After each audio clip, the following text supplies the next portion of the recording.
right, thank you so much. I am here with Andrew Bujalski, the writer-director of Results, and Kevin Corrigan, one of the stars of Results, which premiered at Sundance earlier this year and was featured at the 2015 South by Southwest Film Festival. Congratulations on that. Thank you. So Andrew, why don't you tell us a little bit about the film? Start with the hard questions, huh? Well, it's a kind of oddball. It's sort of a romantic comedy, but a very peculiar one.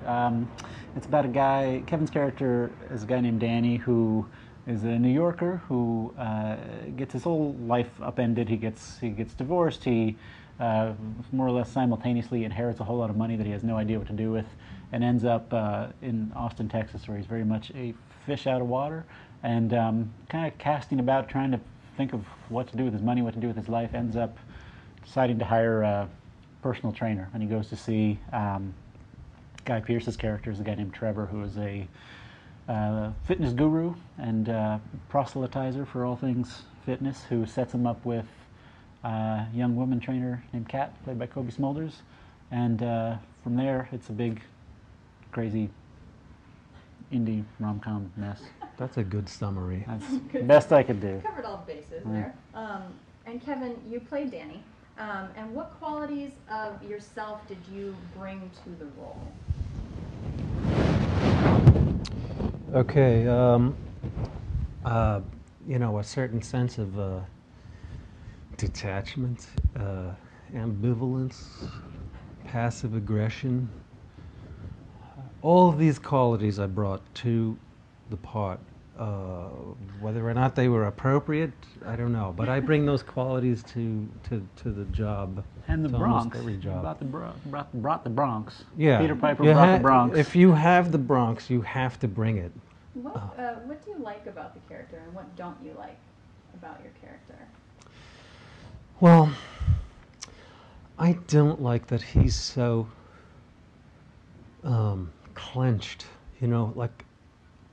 but then again, I do like that about him. I mean, that's what makes him interesting, is that he's so, tense. There wouldn't be any point in telling the story if he wasn't so uptight. He's just tired, There's a sort of a freedom in being so worn out by, life events, and that you just don't care anymore what anybody thinks, and you almost give up at that point. Yeah, and it's then, in a way you're halfway towards being free, because you just don't care anymore. Yeah. But then the next step is to be, certain conscientiousness has to come into play. You have to sort of go, okay, all right, now I know I'm at this level. The part fit like a glove. It was a pretty accurate, as far as I've had people who've written things with me in mind in the past, and they were just like, no, that's not even close, and this was pretty close. What was your inspiration behind Results? What was your inspiration for the script? Well, part of it, a lot of it just started with wanting to, thinking about actors I would want to work with, and Kevin was the first guy who came to mind, and Guy was the second guy who came to mind, and there you go, there's my movie.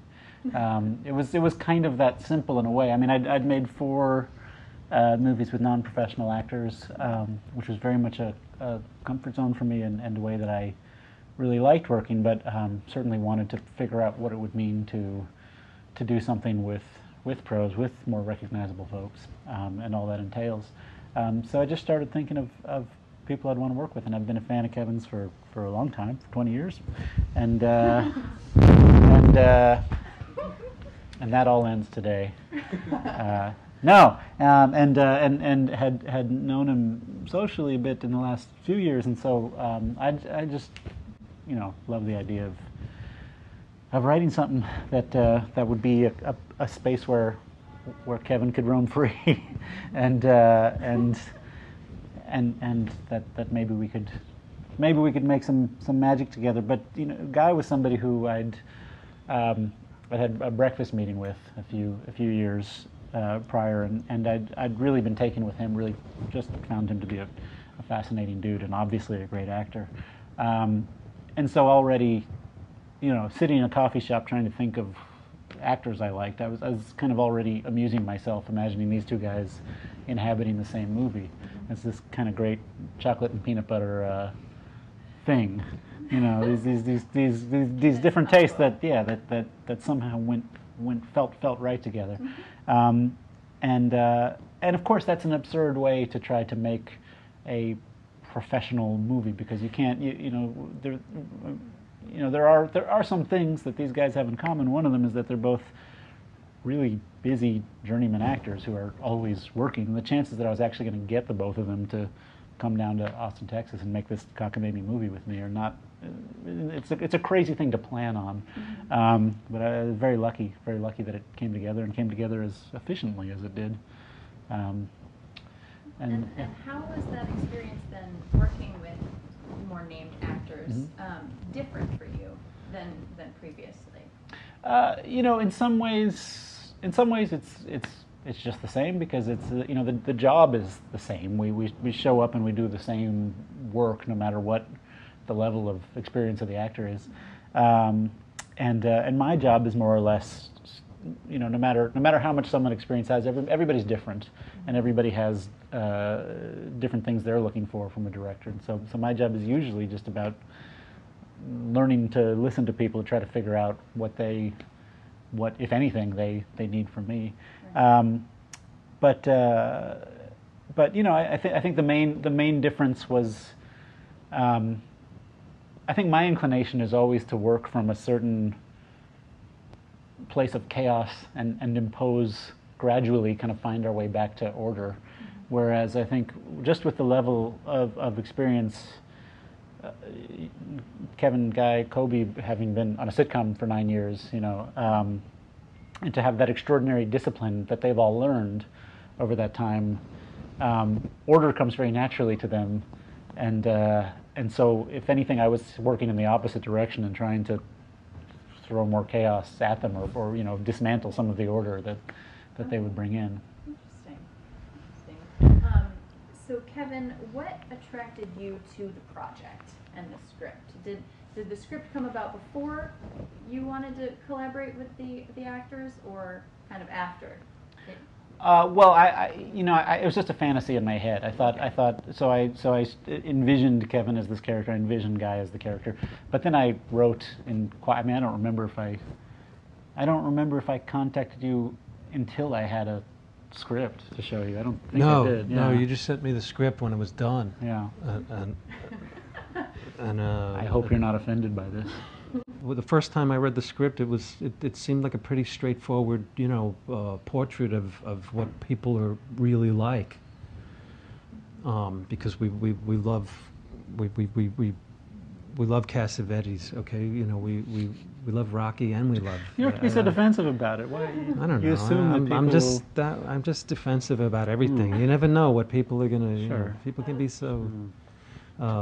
You just feel like you have to be defensive about every. I feel like Terry Garr in After Hours. You just have to be so careful about everything you say. I'm going to tell this story. Yeah, please. We were going to make a one-man show, like an off Broadway type of one-man show, way off. It was going to be a one-man version of Rocky 2, with me playing all the parts. And because we love Rocky, okay? And Kevin already you've already memorized it. I already knew it, so it was just like, we didn't even need to have a script or anything. We were just going to stage it, and then Andrew, I think, wanted me to at one point to get in shape and that's when I lost interest in that project. So it's like a 12, you'd have to fight yourself for like 12 yeah, or 15 rounds, I was like, 15 rounds, I guess. I thought, well, how are we going to interpret this? Is it going to be, you want me to be in shape? I thought it was going to be a little more a looser interpretation a little more abstract, a little more avant-garde, a little more of me not having to work out. You told me you were in shape to play Polly. Yeah, that's I think probably of all the characters, that was the one I was, maybe the most ready to do, the Burt Young role. But anyway, it seemed, that went away. You went and made another movie. But then then one day this script shows up in my emails. He had been working on it the whole time and saying that you didn't want that energy for that Rocky II idea to go away altogether, and you had put it into this whole other concept, which ended up being this movie. What advice would you give to other independent filmmakers who are kind of just starting out in this road? There are people just starting down this road in 2015? You're crazy. Well, young filmmakers Yeah. when they're just starting. Yeah, no, I know. careers. No cynicism. Well, I think the advice I always give, which I think is bad advice, but what I feel, the thing I always want to discourage folks from doing is worrying too much too early about how to fit in. There's plenty to worry about, and you have the rest of your life to get your ass kicked by the realities of the marketplace and so on and so forth. But if you have a